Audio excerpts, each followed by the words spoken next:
We brought to you last hour breaking news that 3 people have been killed in clashes between Turkish police and Kurdish rebel supporters in the southeast of the country.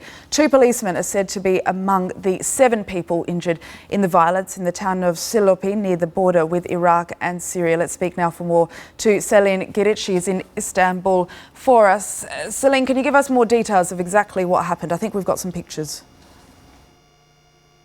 Yes, I have spoken to a pro-Kurdish MP who has been visiting the town, who went there just after the clashes, and he told me now at this moment as we speak the clashes have actually stopped, but there has been intense clashes between the security forces and people throughout the day. And he said the number of the casualties was actually much more higher than the official figures. He told me 3 civilians were killed and more than 20 were wounded and were treated in hospitals across Silopi.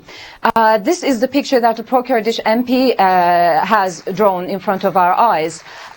We have to remember what's happening in Turkey in recent days. In the last 2 weeks, every day there is a funeral taking place of a security force, of a soldier or a policeman or a Kurdish militant per se, because the ceasefire that was in place previously for the last 2 years has not been there. The clashes have started in the last 2 weeks. The Turkish security forces have been attacking PKK bases in northern Iraq, and they have arrested more than 1,000 PKK sympathizers within the country. And in retaliation, PKK attacks have severed. So it is intense nowadays, but as we speak, things are quiet in Silopi at the moment.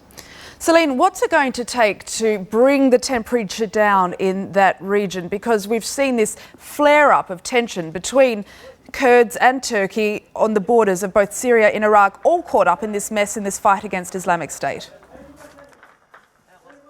Well, that is a question many people ask themselves across Turkey at the moment. The pro-Kurdish MPs, the co-leaders, have been calling for the ceasefire to be back in place, and PKK has actually said it could be willing to go back to the ceasefire with of course some understandings with the government. But the President Recep Tayyip Erdogan had previously said in the last couple of weeks that he saw it impossible to go back to the peace negotiations, peace process, and the government is calling for the disarmament of PKK as a precursor to stop these clashes from happening again.